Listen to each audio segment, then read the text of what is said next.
Esta homilía llega a ustedes a través de Radio Claret América.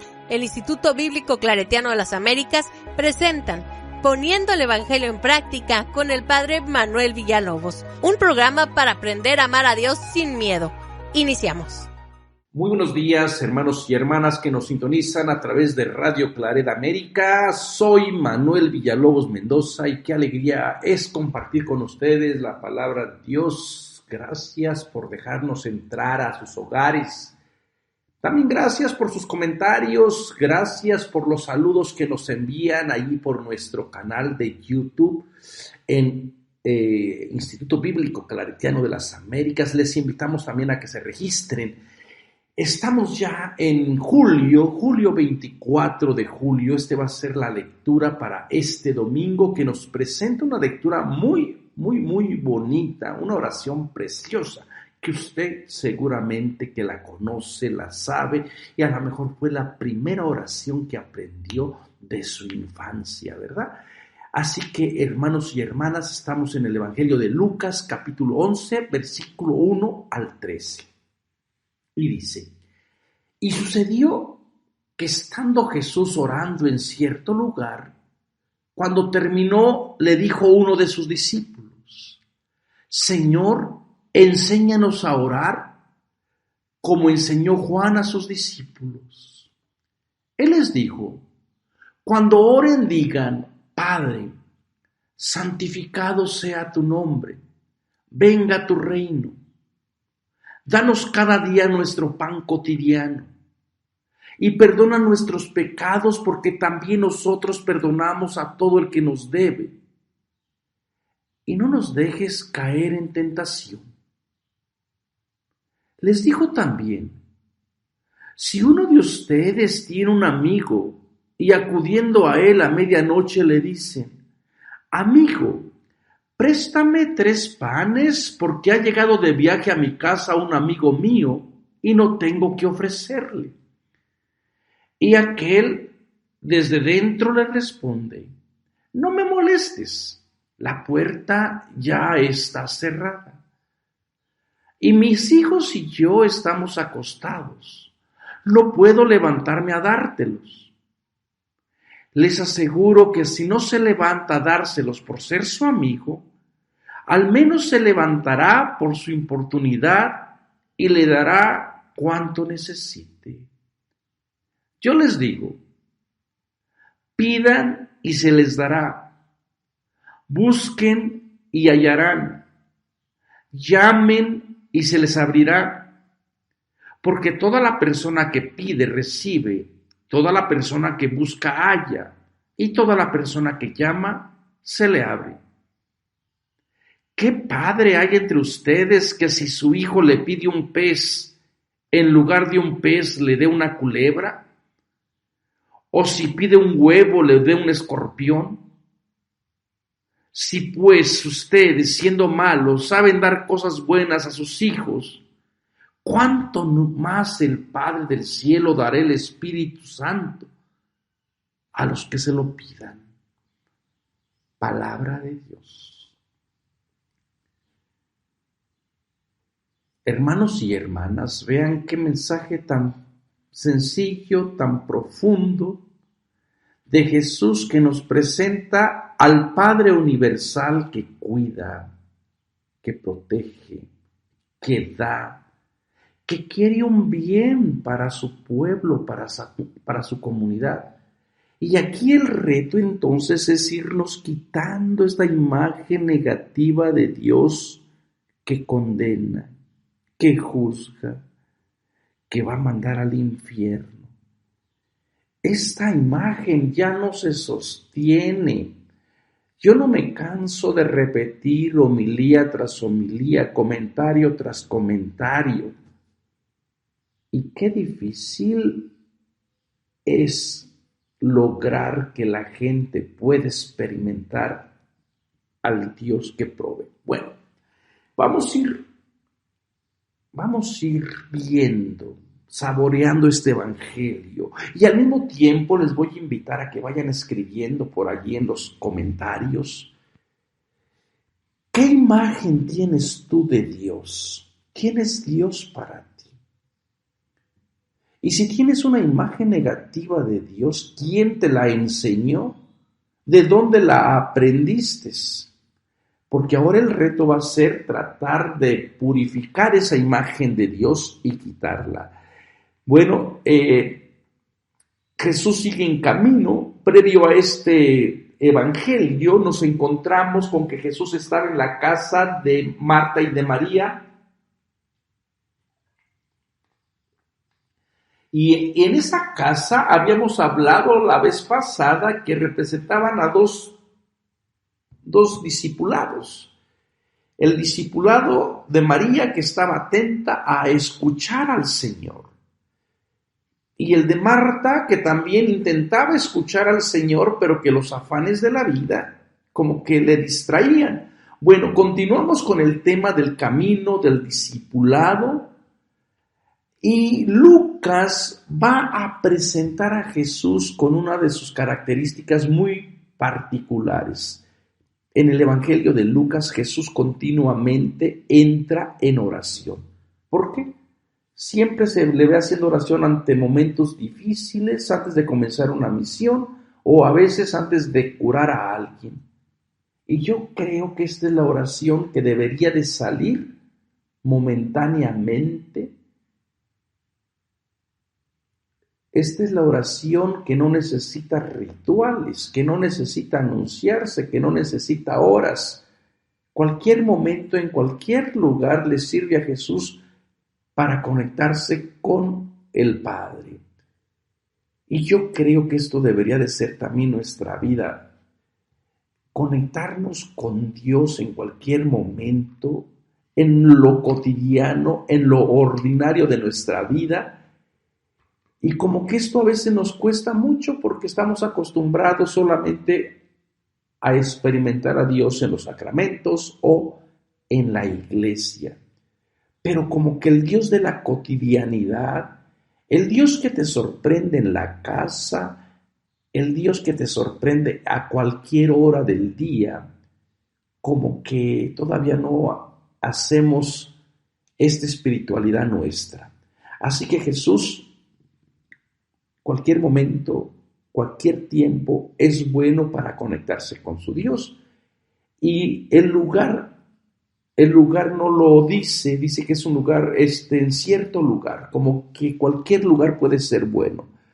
Nos imaginamos que ha salido de la casa de Marta y de María, que va en camino nuevamente, y la tradición ha puesto esta casa de Marta y María en Betania, ¿verdad? Muy cerca de Jerusalén.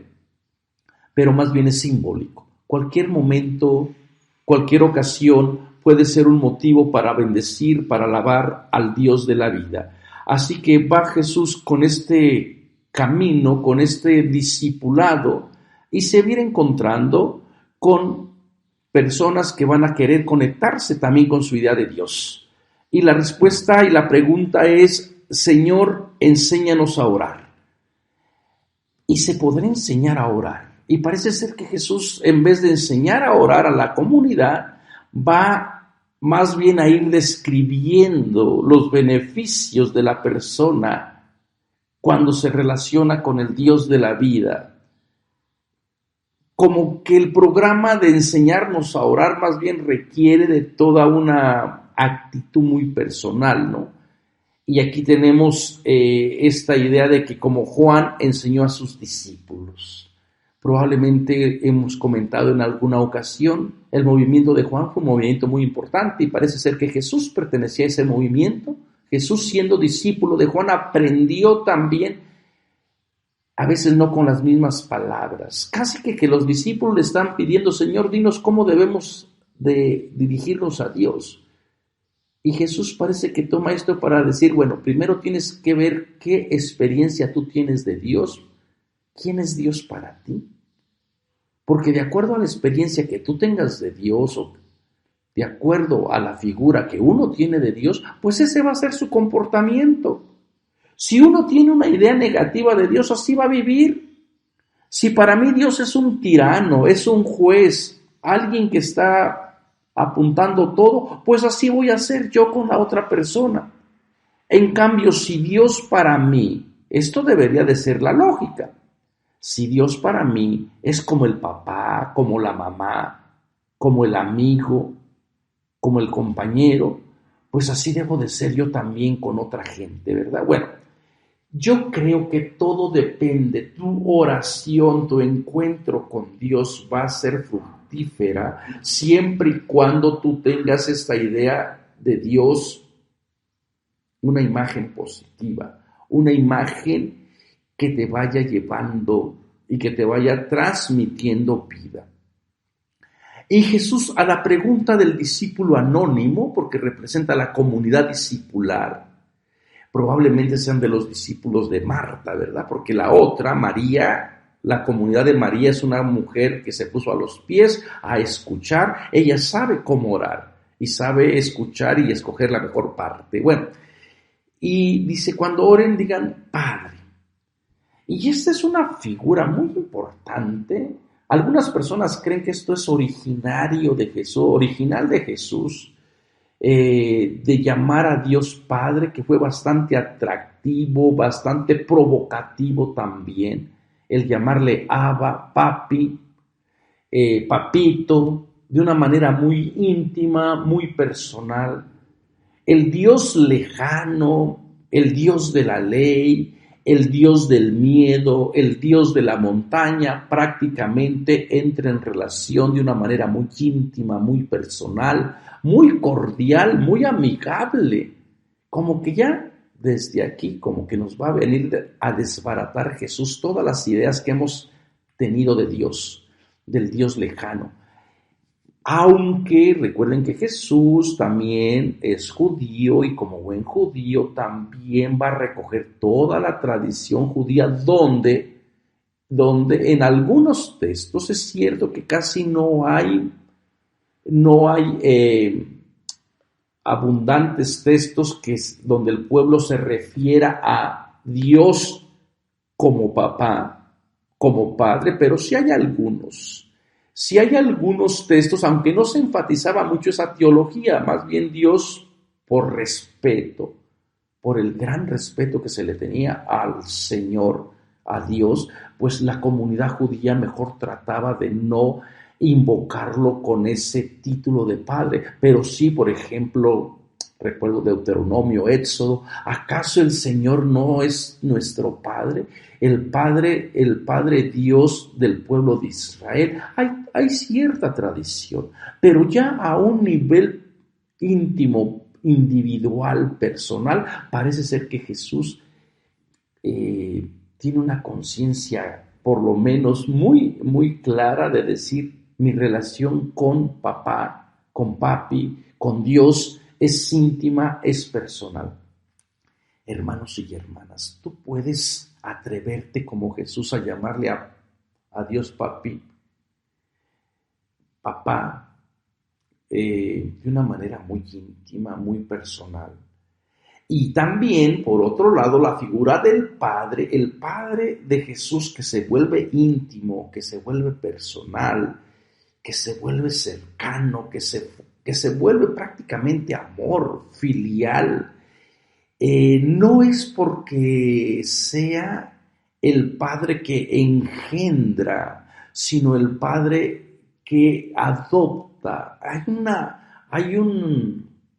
Hay esta relación filial no porque el Padre engendró a Israel, sino porque el Padre adoptó a Israel. Y en este mismo caso se tendría que ver más o menos la relación de este Jesús en este momento, ¿verdad?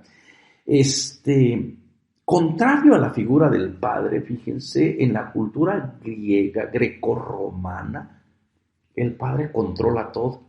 Es el poder del Padre. Todo reside en la autoridad absoluta del Padre.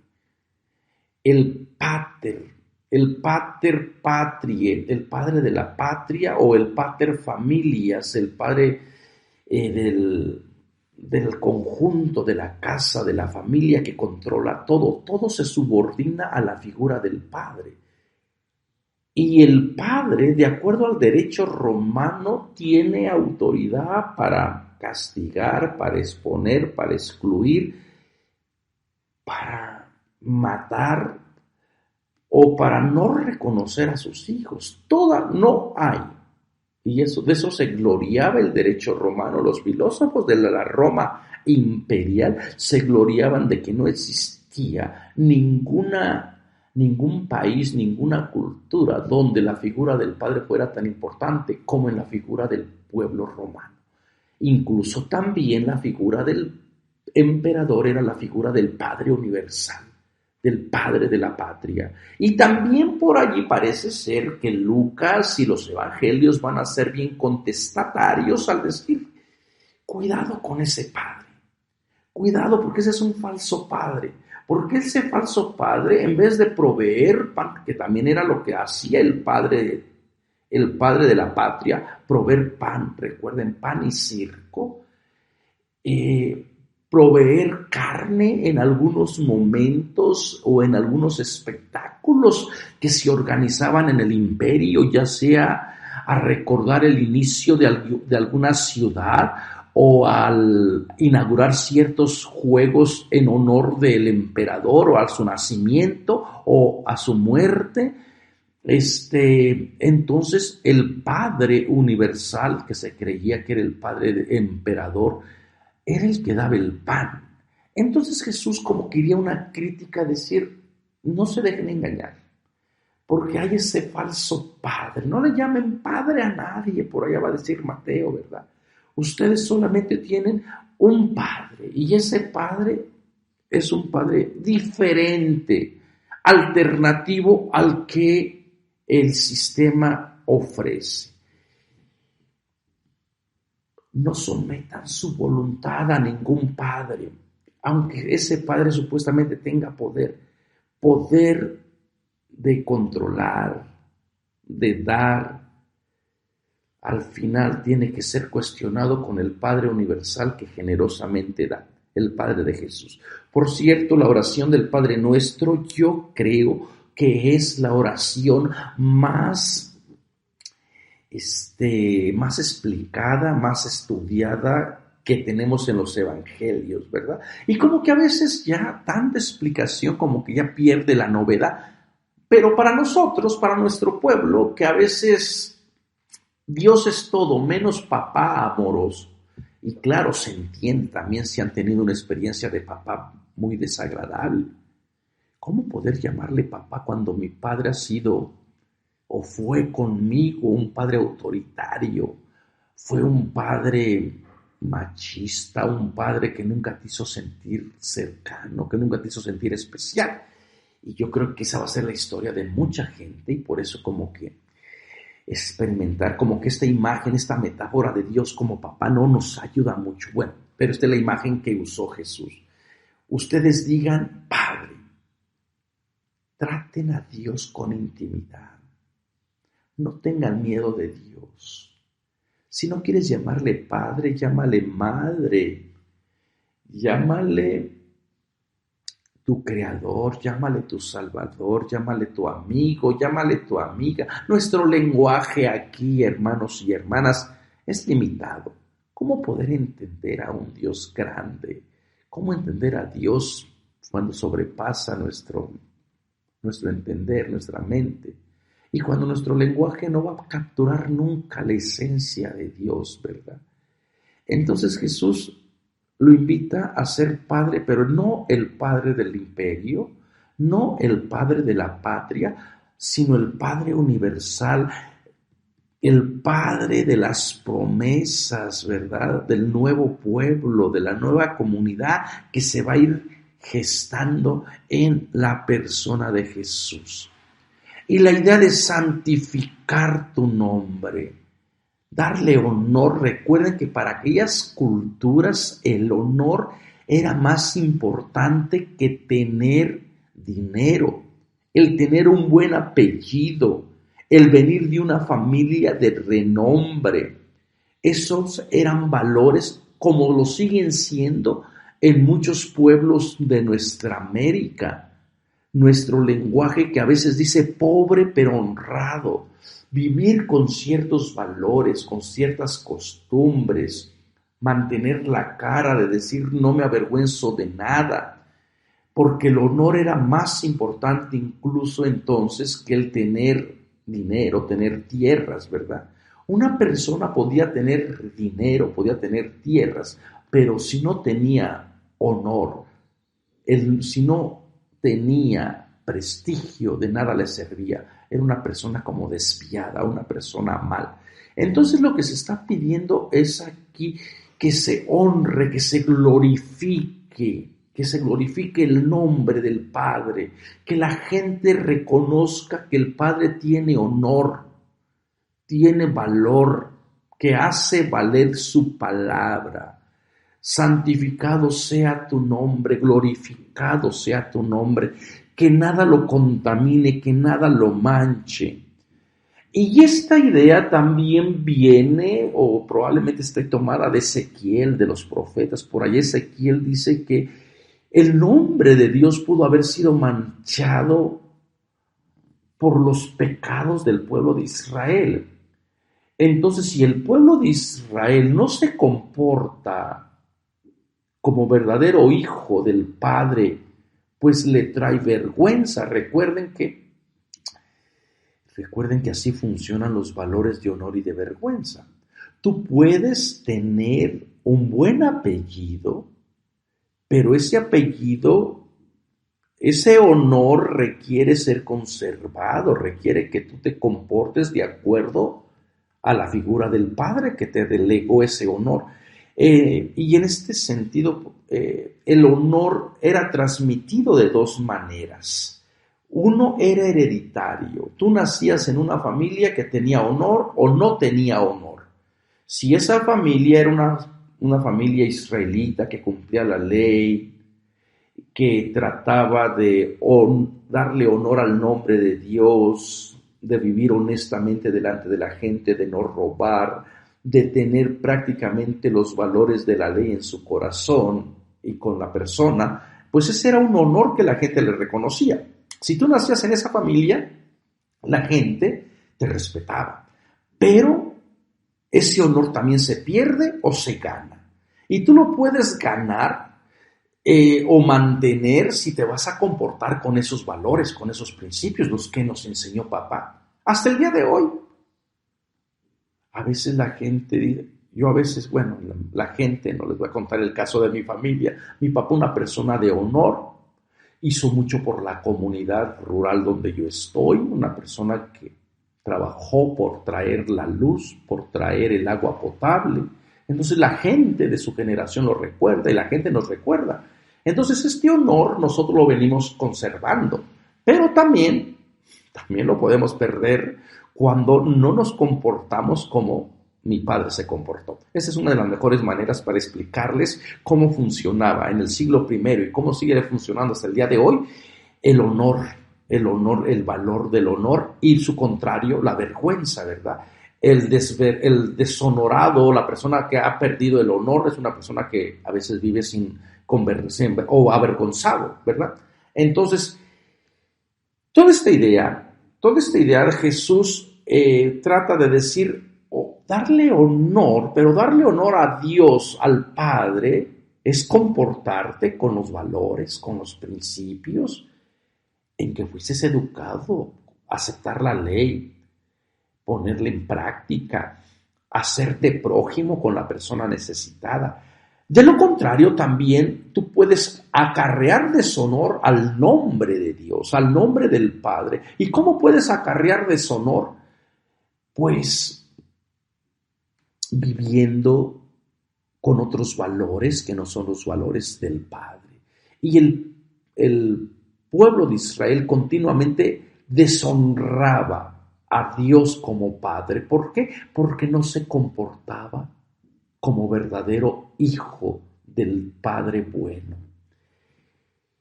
Bueno, más adelante vamos a escuchar la parábola del padre que tiene dos hijos, ¿verdad? Y también allí hay una mezcla de honor y de vergüenza. Los dos hermanos parece que están perdidos y el padre amoroso que está allí tratando de reconciliar a estos dos hermanos. Bueno, entonces esta es la idea. ¿Cómo puedes tú, hermano y hermana, darle honor, santificar a Dios? ¿Cómo puedes tú verdaderamente darle la gloria, la alabanza? Fíjense a lo que hemos reducido estos valores tan importantes, a gritar, a mover la mano, a caer en el desmayo y aleluya, gloria a Dios, yo glorifico tu nombre, Padre, yo glorifico tu nombre y cantamos y danzamos. Pero esta es una manera de palabras, pero el glorificar, el honrar, el santificar el nombre del Padre es vivir como hijo, como hija del Padre, con los mismos valores de justicia, de verdad, construyendo el reinado de Dios, manteniendo el equilibrio económico para que no existan pobres, no existan ricos, porque eso es lo que está detrás de honrar el nombre de Dios. Y después la idea de venga tu reino, reina sobre nosotros. Recuerden que Jesús no vino a fundar ninguna iglesia. Jesús aparece con una idea de que en algún momento Dios va a intervenir dentro de la historia del pueblo de Israel. Y cuando Dios intervenga, entonces todo va a volver a la normalidad. Entonces todo va a poder, la justicia va a poder florecer, la paz, el shalom va a poder ser una realidad entre los empobrecidos, en la gente que ha perdido la tierra. Entonces todas estas ideas nos van a invitar a ver cómo este reino tiene que ser posible. Y claro, Jesús como mensajero apocalíptico quiere que este reinado se establezca para que vuelva otra vez a florecer la justicia. Y yo creo que esta idea que venga el reinado de Dios debería de ser celebrada, debería de ser buscada para que se termine la injusticia, para que la gente ya no se lastime, para que ya no le hagamos daño a la naturaleza, para poder defender los derechos de las personas más vulnerables, para abrazar a todas las personas como Dios nos abraza, para hacer que el pan verdaderamente se distribuya y alcance para todos. Porque esto es lo que implica que el reinado de Dios se establezca, donde otra vez la justicia, la economía, los cielos nuevos, la tierra nueva, dé sus frutos. ¿Y quién no va a querer vivir con nuevas maneras de entender la justicia, de entender a Dios? Pues yo creo que todo mundo, ¿verdad? Y después viene la idea del pan, el pan que no se acapare, porque Roma regularmente controlaba todos los recursos, la economía. Hay testimonios de cómo el pueblo sufrió una gran hambruna en tiempo de Jesús y en una ocasión que el emperador asistió a los juegos, recuerden que eran amantes del circo, el pueblo casi lo lincha porque tenía hambre. Cuando la gente tiene hambre, cuando ya no tiene, cuando ya su dignidad está totalmente terminada, pues lo único que le queda es salir adelante, ¿verdad? Levantarse contra el tirano. Entonces, la economía estaba bien controlada, Roma controlaba todo, y aquí parece que la idea de Jesús es de que otra vez el pan sea un pan que alcance, que dé vida, pero que no se almacene. Esto era una idea muy negativa que la gente tenía en el siglo I, de los que acaparan para después vender. Bueno, aquí tenemos casi todo el grito de los profetas. ¿Se acuerdan al profeta Amós? Aquel que va a hacer sentencias contra el pueblo, que dice que ustedes están ansiosos porque termine la luna nueva para vender su trigo, y así venden al pobre por un par de huaraches, de sandalias. Bueno, el pan que Dios provee es un pan que va a depender de la generosidad primeramente de Dios y que se va a dar como el maná. el maná que se da diariamente, no acaparar. Por eso diariamente tiene la necesidad la persona de suplicarle a Dios, Dios no me abandones, el Dios que provee, el Dios que cuida. El sistema capitalista entraría con muchos conflictos con la propuesta de Jesús, porque Jesús parece que no va con el acaparar para después vender, o bien vendido o bien podrido. Más bien aquí la economía del Dios de Jesús es una economía que fluya, una economía donde todo mundo pueda tener acceso a los recursos. ¿Cuándo será eso, hermanos y hermanas? Cuando venga la propuesta de Jesús y la idea del reinado que venga, ¿no? Entonces, dar el pan cotidiano y el perdón de la deuda, el perdón de los pecados, que también va a estar unido al perdón de la deuda. Casi como en un año del jubileo, ¿verdad? Volvemos otra vez a borrón y cuenta nueva. Perdona nuestros pecados, que los pecados están asociados con justicia. Probablemente entre la comunidad hay personas que se creen discípulas de Jesús y estén privando al hermano del pan. Y ese es un pecado de injusticia que tiene que ver con la estructura social. Y fíjense que la gente actualmente, nuestra gente no se confiesa de los verdaderos pecados. La gente que comete los pecados estructurales nunca se confiesa. Los que son los dueños de la economía, los que manejan la economía, ellos lo ven como negocio. Ellos no se ponen a pensar si su manera de hacer economía va a privar a gente del pan, va a privar a gente de lo que es necesario para vivir. Ellos lo ven como oportunidad de crecimiento. Y en cambio, la gente pobre, la que no tiene pecado, tiene una necesidad, está en una obsesión de confesarse. Nuestra gente, nuestra inmensa mayoría de la gente se siente tan miserable que se confiesa de todo. Como católicos tenemos un trauma, nos sentimos culpables de todo, casi hasta de respirar.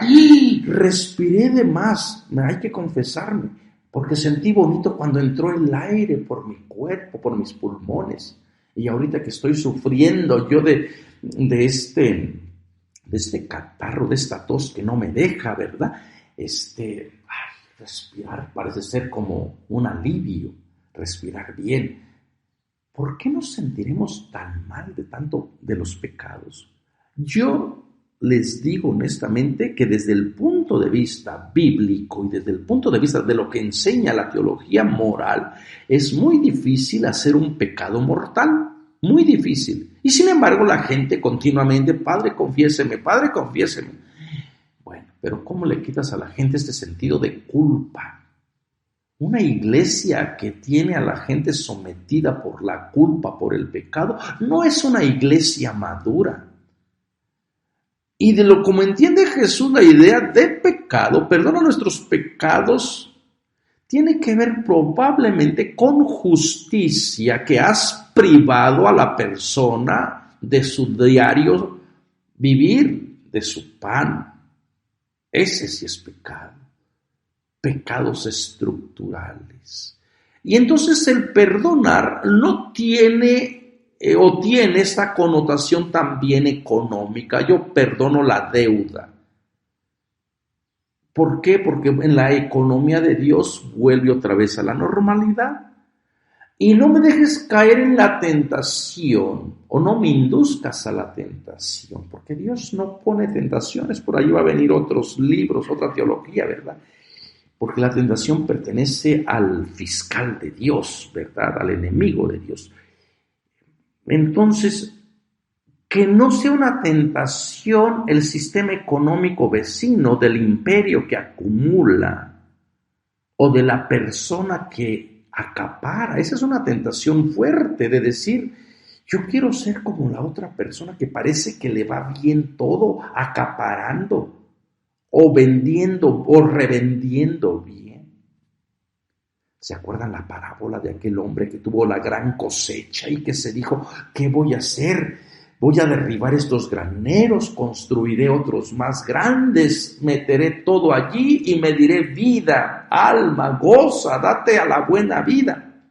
Y todo estaba muy bien hasta que entró el aguafiesta de Dios y le dijo, insensato, estúpido, esta noche te voy a pedir cuenta. ¿Por qué es el pecado? Acaparar recursos, bienes, privando a los pobres de Yahvé. Ese pecado clama al cielo. Ese es el verdadero pecado social que debemos de denunciar. Y no que el pecado que si tuve el mal pensamiento, que si me tropecé, que si le maldije a la vaca porque no me hizo caso la vaca, porque me peleé con la gallina. No, hermanos y hermanas, por favor, no sean tan ingenuos en su manera de entender la fe. Los verdaderos pecados tienen que ver con injusticias grandes que nos condenan a vivir en la miseria, que nos condenan a no tener vida. Y para iluminar todo este caso, vean, Jesús presenta la historia de esta parábola del amigo que llega a la medianoche. Bueno, ya la medianoche ya casi es un símbolo de maldad, así como que se entremezcla el bien y el mal, ¿verdad? Desde la medianoche, como que tiene estos augurios fatalistas de que algo no puede ser bien. Y regularmente la gente no viajaba a la medianoche. Regularmente la gente viajaba de día. Bueno, la gente va a decir para poder protegerse del sol, es cierto, a veces se viajaba en caravana, en grupos, pero regularmente la gente trataba de evitar la noche. ¿Por qué? Porque la noche siempre puede presentar peligros. Y como es una parábola, entonces esto es solamente para iluminar, ¿verdad? La idea de cómo cuando la gente acapara, puedes tú dejar a la otra persona sin lo necesario. Y le dice, préstame 3 panes, porque ha llegado de viaje a mi casa un amigo y no tengo que ofrecerle. Y uno se tiene que preguntar, ¿por qué si se está en la misma comunidad, por qué una persona puede tener para prestar 3 panes y la otra no? Sabemos que todo estaba racionado, los alimentos racionados, y sabemos que en aquella cultura el acaparar era un pecado muy grave. Entonces, que esta persona tenga 3 panes, probablemente se los va a almorzar al día siguiente, iría contra la teología del Dios que provee diariamente. Bueno, con estos lentes hermenéuticos o interpretativos que estoy usando, ¿verdad? Si en la oración del Padre Nuestro da el pan diario, entonces sería una persona que no está confiando en el Dios que provee diariamente, sino que se está asimilando a los otros dioses, a los dioses del imperio que controlan, que manipulan y que acaparan. Entonces estaría Jesús poniendo este ejemplo de decir, hay personas que a lo mejor van a tratar de imitar a los padres falsos del imperio, porque van a acaparar, porque van a privar a otra gente del pan. Y hay otras personas que van a vivir de verdad confiadas en el Dios que provee. Y bueno, también refleja que ya la persona está, dice yo les aseguro que aquella persona le contesta desde fuera, no me molestes. Bueno, también estamos viendo que probablemente esté reflejando la historia de una casa del rural, de un solo cuarto. Regularmente la gente pobre a veces dice, de aquí de la puerta para allá, para adentro, todo es colchón, todo es cuarto. Así era la casa de la gente pobre en la Palestina del siglo I. Pondrían algunas mantas y los hijos todos enfrente de la puerta, tirados allí como costales y el padre hasta el último, ¿no? Entonces el hecho de que alguien toque y se cerró la puerta, se puso la aldaba y que de pronto el padre quiera despertarse, pues tendría que ir despertando a toda la familia. Eso parece ser lo que está detrás de este dicho, ¿verdad? Sin embargo, parece ser que dice Jesús, pero si la persona sigue insistiendo, se va a levantar. Y así debe de ser la oración insistente hasta lograr lo que tú quieres. Y luego viene con esta idea: todo el que pide recibe, el que busca encuentra y el que llama se le abre. Estas son las características del discipulado que no debe desfallecer, que no debe de echarse para atrás a la primera dificultad. No, hermano y hermana, en el camino discipular va a haber muchos tropiezos, muchas puertas cerradas, muchos nos, y tenemos que comenzar a decir: en el nombre de Jesús vamos a seguir adelante, glorificando al Dios que provee, al Dios que cuida, al Dios que nos bendice, al Dios que no nos va a dejar caer en ningún momento, al que no nos va a desamparar, al no caminar como huérfanos. Y luego pone esta idea tan preciosa de Dios, esta imagen tan espectacular.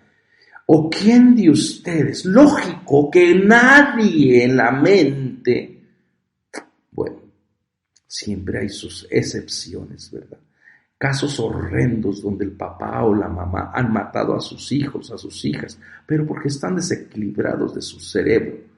Pero regularmente el papá, la mamá está para proteger, para cuidar, para dar lo mejor al hijo y a la hija. Y Jesús pone esto de ejemplo. ¿Quién de ustedes, si su hijo le pide el pez, le va a dar la serpiente? Nadie. Esto será un padre malévolo, perverso, un padre desquiciado, hablando de tener posibilidades, ¿verdad? Si tú tienes posibilidades de darle lo mejor al hijo, a la hija, tú no le vas a dar un mal, tú no le vas a dar una maldición, tú estás para hacer bendición para la persona. O si le pide el huevo, le da el escorpión, ¿quién en su sano juicio va a poder hacer esto? Y Jesús sabiamente, si ustedes que son personas malas, si hay maldad en ustedes, pero aún dentro de su maldad, sale a brillar la bondad, el amor, y dan cosas buenas. Imagínense a Dios. ¿Cuánto mejor el Padre del cielo dará el Espíritu Santo? Imagínense. Y yo cuando les pregunto a la gente que dice que esta ya se condenó, que a la otra ya la mandaron al infierno, aquí es tan común escuchar eso: es que el Padre me dijo que ya estaba condenada, es que el Padre me dijo que ya estoy en el infierno. ¿Y que el Padre es Dios? ¿Que yo soy Dios? Nadie tiene autoridad, hermano y hermana, de hacerte sentir indigno, indigna. Tampoco escuches a las personas que te van a decir, que te van a presentar una imagen de Dios negativa.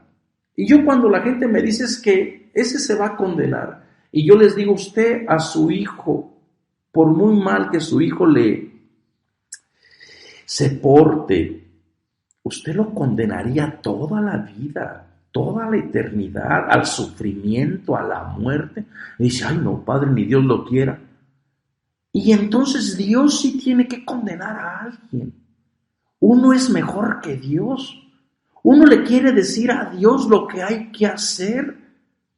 Uno le quiere corregir a Dios, decir: Señor, Padre, oh Dios del cielo, tú no sabes hacer las cosas en la manera que yo te tengo, en la manera en que yo te he creado. Tú tienes que condenar, tú tienes que tener un infierno, tú tienes que tener un lugar de tormento para tanta gente. Pero ese no es Dios, ese es el Dios que tú has deformado.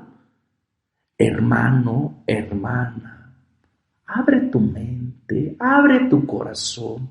Y tú, que eres papá, que eres mamá, que trabajas diariamente por tus hijos, por tus hijas y que sabes dar cosas buenas, comienza a experimentar al Dios de Jesús, al Dios que es Padre, al Dios que es Madre, al Dios que cuida, al Dios que provee.